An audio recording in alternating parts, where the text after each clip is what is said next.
Hi, I'm Hannah Phillips. I'm the clinical director of the intensive outpatient program at Onsite. There are many types of relationship challenges that we can all experience, but one of the most common and often most frustrating relationship issue is when someone that you love and care about is acting in a way that you don't think is in their best interest or healthy for them, or maybe even isn't helpful for the relationship. And you, out of the care and love in your heart, want to help them change, help them see what they could work on to make the relationship better, help them see how they could be a healthier version of themselves. And it typically all comes from a good place, and sometimes pretty quickly can lead to burnout in the relationship, resentment, frustration, and general insanity inside yourself. This pattern falls within the framework of codependency. Codependency can take on many forms. This is one way it comes out. We might label it things like caretaking, or trying to control someone, or trying to mother someone or rescue them. Those are terms that could kind of sum up what it is we're talking about here. Many people who participate in our 8-week IOP program come with a problem like this. And it usually, for me as a therapist, feels like John is sitting in front of me, but all I'm hearing about is Susie. And Susie's not in the room, which tells me that there are some big relationship issues, and that John is probably doing everything he can to try to get Susie see the light, change the behavior, do something different, just get on board. So that's often the first sign, is that someone comes to therapy and they're talking about someone who is not in the room. Another sign is that maybe your whole day, or a lot of your day, your thoughts are focused on the other person. What are they doing? Where are they at? Have they called to make that appointment? Did they eat lunch, or did they forget again? So a lot of kind of overthinking about someone else's behavior or how they're spending their time, what they're doing. Another way this shows up is ongoing resentment toward the person, that I love them, but why can't they just? Why don't they see? And so this frustration and this real lack of understanding about how and why someone they love is behaving in the ways that they are, not doing the things they should do, etc. I think the biggest hole is kind of a loss of one's own sanity, because the truth is, I really can't change or control another person. And to continue to try to do that is similar to that phrase we all know about insanity, which is doing the same thing over and over and expecting a different result. So I think a lot of tiredness, exhaustion, emotional fatigue, and burnout is costly to the person who believes they're trying to help or take care of someone else. It can cause a bigger rift in the relationship. Typically, none of us like to be controlled or told how or what we should do. And so on both ends, there can be a bigger divide between people who care about each other. It can increase anxiety if there's already a tendency toward anxiety, or increase feelings or experiences of depression, like hopelessness or despair, or general negative thinking, discouragement. And then a big one is that if I'm so focused on someone else, I forget that I'm here too. And I might neglect my own physical, emotional, spiritual needs because I'm so focused on the other person and what they're doing or what they're not doing. Spending so much time and energy trying to help someone or fix them or get them to change can be really isolating for a few reasons. One is that often you're doing that to try to connect more with the other person or improve the relationship, and it often has the opposite effect, where there's more distance or resentment or distrust even. It also can be lonely and isolating because, especially in intimate relationships like with family members or partners, partners, or even children, no one but you knows what it's like to be in a relationship with that person. And so it can be hard for someone to say, oh, I get that too, because no one else is as close to them as you are. And that can feel like, does anybody understand what I'm trying to do here? Does anybody get how he keeps doing X that impacts Y? And that can be quite lonely. Additionally, if you're giving most of your internal and external resources and energy to trying to shape, change, fix someone else, then you may not be not only neglecting your own needs, but also neglecting other relationships or other responsibilities. Maybe not reaching back to people who are reaching out to you, and not getting that real connection you need from other places. On the surface, this over-caring or trying to control or change someone else appears like a really selfless or helpful or obvious act. You're in a relationship with someone, you care about them. Why would you not try to help them be the best version of themselves? And there's always a layer of that. There are some other deeper reasons that some of us get into this pattern. That might include that my own sense of security and safety feels best when I'm in control of not only my internal world, but also what's happening around me. And so I not only am very careful with maybe the food I eat, how I spend my time, what I wear, what I look like, but I might also feel more secure if the people closest to me are behaving, speaking, showing up in a certain way. That might give me a sense of security. Another reason is that often it's really normal for us to learn in our families that when mom and dad are doing well, then kind of the whole family's doing well. Like if dad or mom is having a good day, then we all might have a good day because they will create that environment. And conversely, we learn that if mom or dad are having a bad day, if they're stressed or tired, maybe they didn't get enough sleep, if they skipped lunch, or if there are bigger ongoing stressors like a chronic illness or untreated health problem or mental health problem. We also learn that if I can help mom with the dishes, then she says thank you, she connects with me, and she says that helps with my stress. And so I learned that if I help you feel better, then I'm going to feel better. The whole house is going to feel better.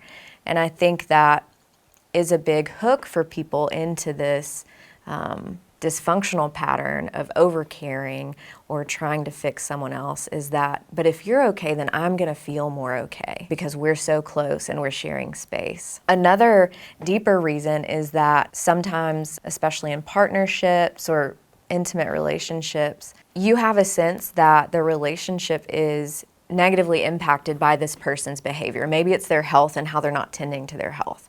Maybe it's unresolved trauma. Maybe it is overuse of substances. Maybe it's spending time with a friend who is a bad influence in your opinion. And maybe you have the sense that that thing that person is doing is negatively impacting not just that person, but the relationship. And you want the relationship to be really strong and healthy and connected. And so it's logical to think, well, if you just fixed or changed this, then our connection would be better. And that's what I want. And isn't that what you want too?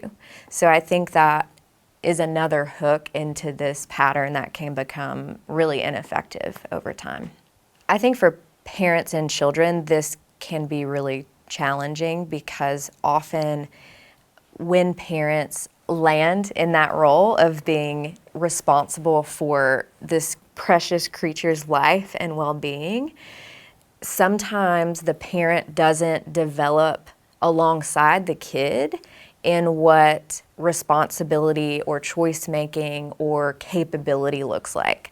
So the way that you parent and care for an infant is different than a 1-year-old, is different than a 10-year-old, et cetera, et cetera.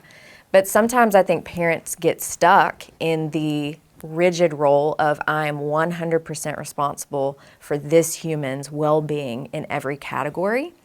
And that is not developmentally appropriate. It's not relationally appropriate because some of you may have tried to care for a teenager in the same way you might want to care for an infant, and it probably doesn't enhance the relationship.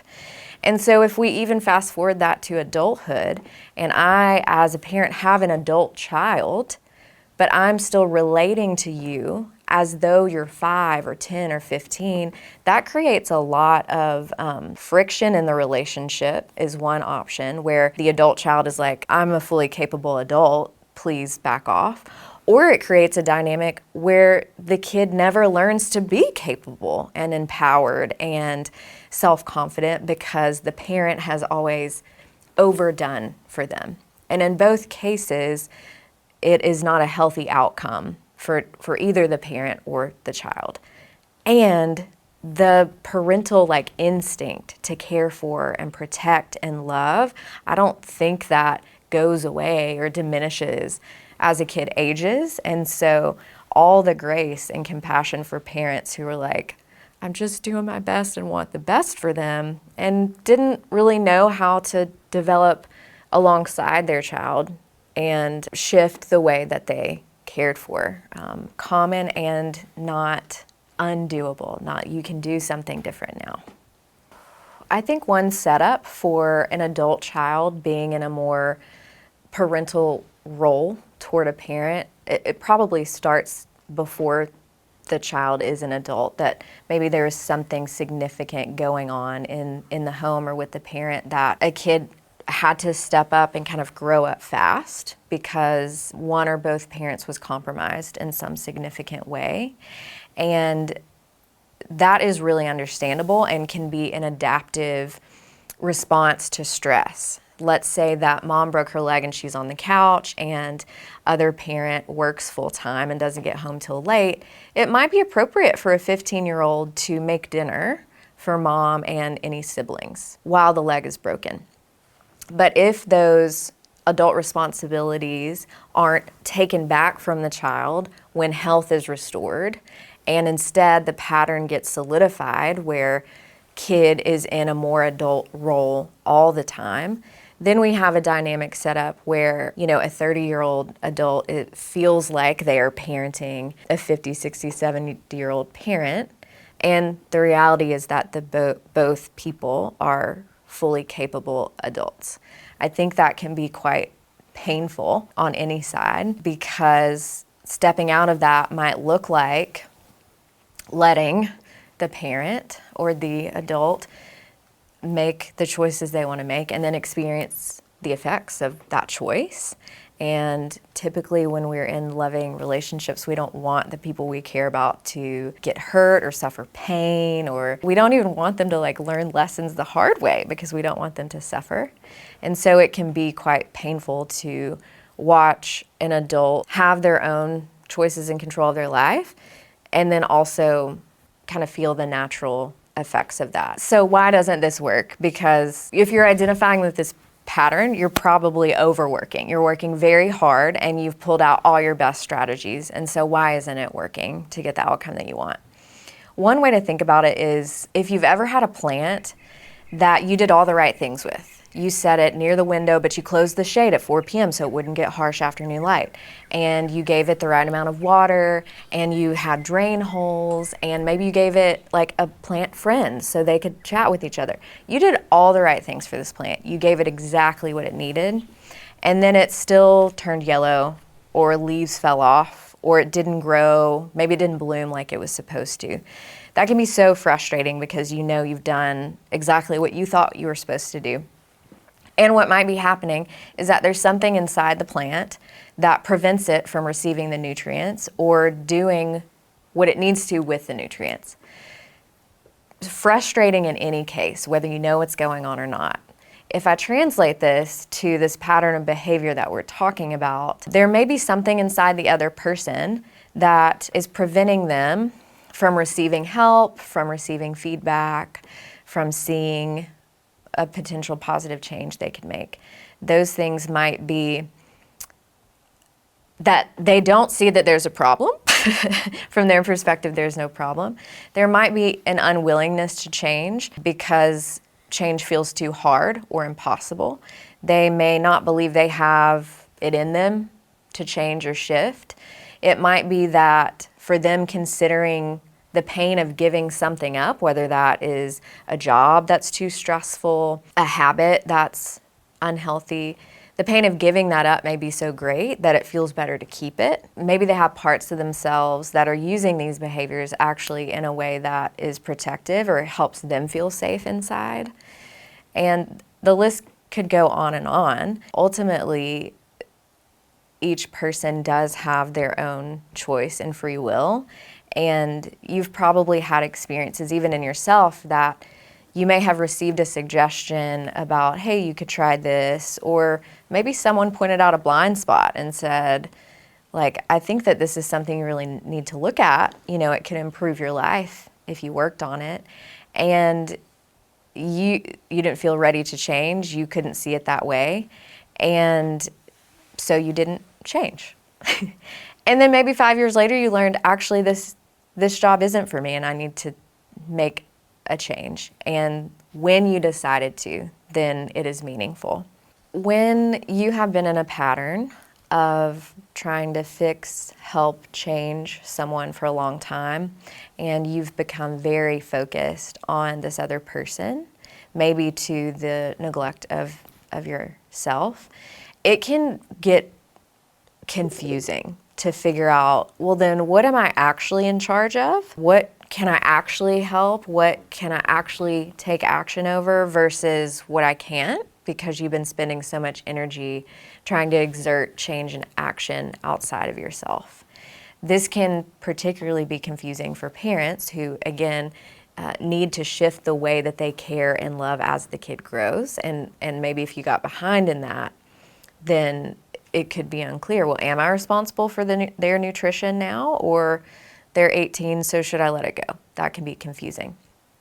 What I want to offer you is a tool for clarifying what is within my realm of control, of choice, of taking action and responsibility, and what falls outside of that that I may need help putting outside of that. For this exercise, all you'll need is a pen and paper. Draw a circle on the paper, in the middle of the paper, and on the inside of the circle, I want you to write down every single thing in your life that you do have choice about, that is within your realm of control and agency. So even write down the simple things, like what I eat every day, if I have a LaCroix or a flat water for lunch, what I wear. Write down those small things, even to the bigger things, like I have choice about what job I have. I have choice about which relationships I'm in. I have choice about how I respond to this person's behavior that I think is off. So write down everything you can think of that is within your realm of choice and agency. And then think about what is truly outside of your control or your ability to change, which a big category is someone else's behavior, someone else's feelings, someone else's thoughts, even someone else's experience or perspective. Specifics might be someone else's drinking habit, who this person decides to befriend, how that person spends their time, how much sleep the other person gets, if that other person goes to the doctor. We could go on and on. And so that's the basics of the exercise. Why I think this is helpful is the clarity of what I am responsible for and have agency around. It can feel quite empowering to say, okay, this is tangible stuff that I can take action around that will support me, my wellness, and my life, which will likely only enhance the relationship at hand. And then it also can be relieving, almost a tool you could come back to and look at when you get in that thought pattern of what's he doing, where's he at, did he eat, did he sleep good? You can look at this again and say, oh, that's not my job, that's not my responsibility. This can be helpful because when we're in the pattern of trying to fix or change someone, you can start to feel really helpless because, again, you have probably used all your best strategies to get this person to see why they need to change and options for how to change it and all the research that supports that this would be good for them. And when they don't change or do what you want them to do, that can feel very disempowering. You can feel helpless. This exercise can increase your sense of empowerment and agency and kind of helpfulness because you can see exactly what is within your realm of control and agency. So take a few minutes to fill out this circle, and I'll be back with you when you're done. Welcome back. Now that you've completed the exercise, take a moment to look down at your circle of choice, noticing what's inside the circle and what's outside the circle. And now be curious with yourself about where have you been putting most of your energy? Even where are your eyes drawn when you look at this page? Are they immediately drawn to what's outside because you're so habituated to looking outside yourself? That's probably why you're exhausted.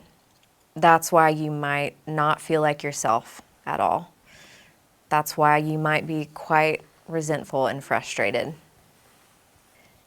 Now that you've taken a look at this, you might have a wide range of emotions that are presenting themselves. You might feel defeated, like, wow, I tried so hard for so long and it didn't work and here's what I'm left with. You might feel sad, acknowledging that this person may not be the person that you need or want them to be.